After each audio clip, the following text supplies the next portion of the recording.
평생 동정은 나약한 자들의 독약이라 외치며 강인함을 숭상했던 한 남자가 있었습니다. 그런데 1889년 1월 3일 그는 길거리에서 매 맞는 말에 목을 껴안고 오열합니다. 나의 형제여. 니체는 그 자리에서 쓰러졌고 집으로 옮겨진 뒤 제정신으로 돌아오지 못했습니다. 이후 1900년 사망할 때까지 11년 동안 한마디의 철학적 문장도 쓰지 못한 채 침묵 속에서 살았습니다. 사람들은 그를 미친 철학자라 부릅니다. 하지만 그의 광기는 갑자기 찾아온 재앙이 아니었습니다. 그것은 평생 육체적 지옥과 철학적 고독 속에서 삶을 긍정하기 위해 자신의 뇌를 태워버린 한 인간의 마지막 연소였습니다. 오늘 우리는 니체의 삶과 철학이 어떻게 하나의 운명으로 얽혀 있었는지 그 처절한 인생의 궤적을 따라갑니다.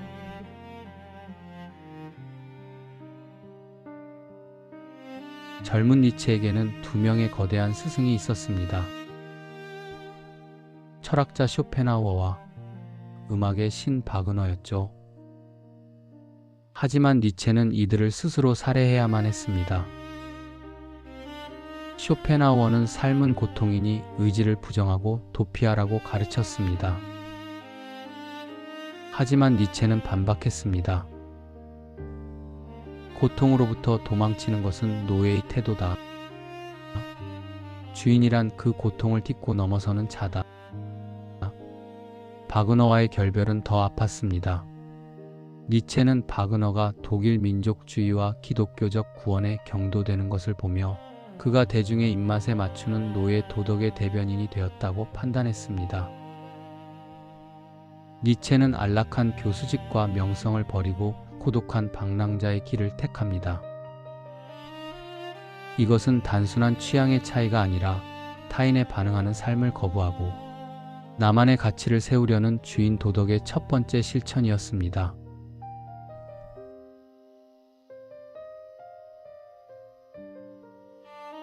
방랑자가 된 니체를 기다린 것은 산란한 자유가 아닌 육체의 지옥이었습니다.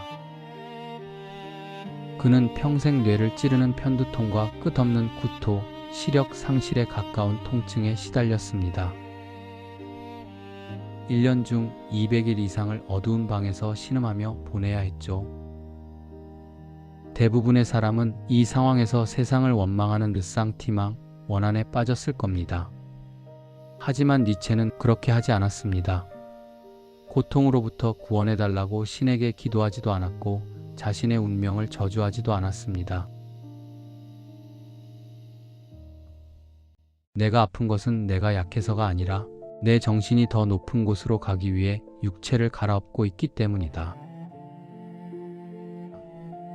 그는 고통의 유용성의 잣대, 즉 자신의 생존과 편안함에 얼마나 유용한가 아니가를 들이대지 않았습니다. 대신 그 고통을 자신의 사유를 일구는 쟁기로 사용했습니다. 나를 죽이지 못하는 것은 나를 더 강하게 만든다는 말은 멋진 명언이 아니라 매일 아침 죽음과 대면했던 니체가 스스로에게 건넨 최후의 최면이었습니다.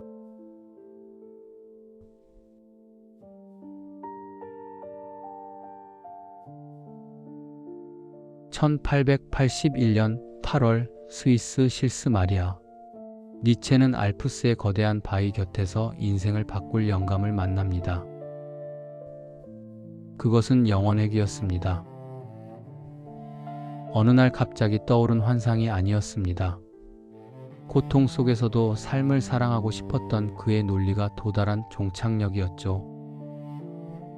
이 고통스러운 삶이 토시 하나 안 틀리고 영원히 반복된다면 평범한 이에겐 저주인 이 가설은 자신의 운명을 사랑하는 자에겐 최고의 축복이 됩니다.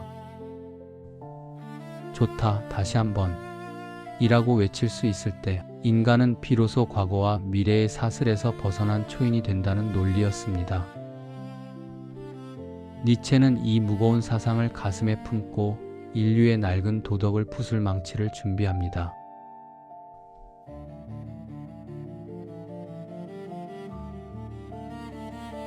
이제 니체는 인류가 믿어온 선의 뿌리를 파헤칩니다. 그는 문헌학적 연구를 통해 좋음이라는 단어가 원래는 고귀함을 뜻했다는 것을 발견합니다. 그렇다면 왜 지금은 나약함과 겸손이 선이 되었을까? 니체는 이를 노예들의 반란이라고 설명합니다. 약자들이 강자를 시기한 나머지 르상티망 강자의 특징을 악으로 규정하고 자신의 무능을 선으로 둔갑시켰다는 것이죠. 노예 도덕은 항상 유용성을 따집니다. 나에게 해롭지 않은 것, 나를 도와주는 것만을 선이라고 부르죠. 니체는 우리가 이 유용성의 함정에 빠져 스스로를 가축으로 만들고 있다고 경고했습니다. 비록 내가 약자의 처지일지라도 남을 탓하는 비겁한 선함 대신 자기 자신을 긍정하는 주인의 고귀함을 회복하라고 외쳤습니다.